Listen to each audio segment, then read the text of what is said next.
喂，你有冇睇過你每日用緊嘅手機號碼？其實可能唔淨係幾個數字咁簡單嘅。今日我哋就嚟傾下呢組陪住你一世嘅數字，到底藏住咩秘密？係啊，你睇下啦，呢組數字你每日打每日嘅，但你有啲真係停低咗過。喂，佢係咪真係隨便砌出嚟嘅號碼啫？定係有其他可能呢？或者佢根本就唔係隨機嘅。你睇下，好似呢啲古老嘅圖表，佢好似就係暗示我哋背後可能藏住一套好複雜嘅系統，話唔定呢套就係專屬於你嘅性格、運氣，甚至人際關係嘅秘密密碼嚟嘅。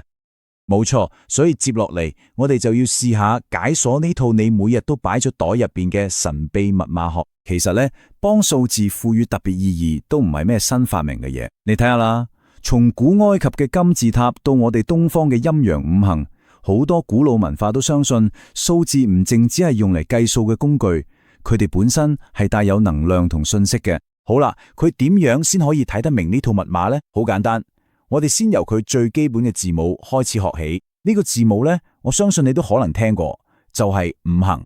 好，我哋一齊睇下呢張圖。成個解碼系統嘅核心就係我哋好熟悉嘅五行：木、火、土、金、水。你睇下佢哋之間互相幫助，又互相制衡，就形成咗一個解釋世界萬物運行嘅循環。咁啦，呢張表超級重要，可以話係我哋嘅解碼小抄。你睇下每個數字都有冇對應嘅五行同埋個性。例如一係水，代表智慧同情感，跟住2、5、8都係土，性格可能比較固執，但係好值得信賴。3同4就係木，係比較樂於助人，好善良。再嘅就係6同7，屬金，性格比較硬，好講義氣。最後就係9，係火，代表熱情，但可能有咁急。喂，講到呢度，你可以偷偷拎部手機出嚟對下，睇下你個號碼入邊中咗幾多個。喂，等陣，我哋係咪漏咗個數字啊？啱0嘅0代表咩啊？佢喺呢個系統入邊個角色都幾特別噶，係佢嘅0本身嘅固定屬性，你可以當佢係一個放大器，或者好似變色龍咁，佢會加強隔籬嗰個數字嘅特質。當然啦，佢有時都代表一種空嘅狀態，或者一個仲未被發掘出嚟嘅潛力。OK， 基本嘅字母我哋都識啦，佢接住落嚟就要進階咁學下呢啲字母點樣組合埋一齊嘅文化。其實呢個文化講白咗就係五行之間嘅互動關係。你要記住啊，呢5個元素唔係各自玩各自，佢哋之間嘅關係其實好動態。有啲似人同人之間嘅互動嘅。基本上有2種模式，而呢2種模式就決定咗佢哋究竟係好朋友定係會互相打交。好，你睇下呢張圖，就將佢哋嘅關係畫得一清二楚。我哋先睇左邊啊，呢個順時針嘅圈圈就係相生，代表互相幫助、支持。跟住再睇右邊呢個5角星，呢個就係相克，代表互相制衡、有衝突。就係呢2種力量令成個系統維持住一個動態平衡。我哋先講下比較和平嘅嘢，相生循環。其實呢個好易明，你跟住我睇下啦。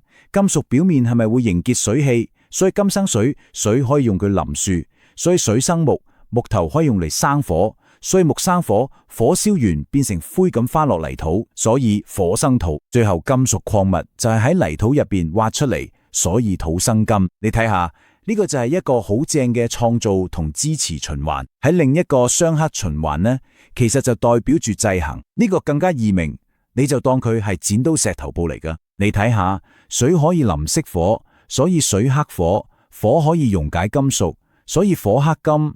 用金屬做嘢，斧頭可以斬樹，所以金克木；樹根可以啄破泥土，所以木克土。最後泥土可以築堤擋水，所以土克水。就係咁樣一個互相制衡嘅關係。好啦，字母同文法我哋都學識晒，佢接落嚟就係最刺激嘅部分啦。我哋真係要用呢啲知識睇下點樣解讀成串手機號碼背後嘅故事。呢部分真係超有趣。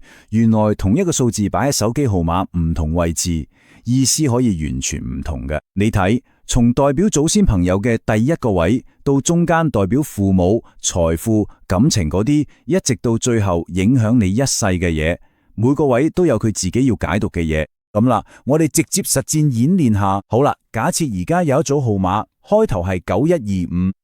好，我哋先睇第一個數字9，仲記唔記得我哋啱啱嗰張小抄啊？9係屬火，代表熱情，因為佢哋第一個位，呢個位又啱啱對應到祖先或者長輩，所以咁樣連埋一齊嘅，就可能暗示住呢個人嘅家庭背景係帶有嗰種熱情、積極嘅特質。跟住我哋睇睇下文法，即係數字同數字之間嘅互動。第一個數字係9，屬火；第二個係1，屬水。喂，仲記唔記得啊？水克火，所以喺呢套解讀系統入邊，呢個就可能代表住象徵祖先嗰個能量火，同代表父母嘅能量水之間，可能存在某種制衡嘅關係，或者話觀念上會有啲小衝突。好，我哋啱啱講咗咁多，從數字本身嘅五行，到佢哋之間嘅相生相克，再到每一個位嘅意義，喺呢一切究竟代表咗啲咩呢？其實呢套系統嘅源頭就拋出咗一個超大嘅問題，就係命運究竟係咪老天爺決定嘅？佢好似俾咗我哋一個嘅事情嘅角度，但係佢真正嘅意思係咩呢？我覺得我哋可以咁樣佢啦，就係話無論你信唔信，佢真係可以預測未來。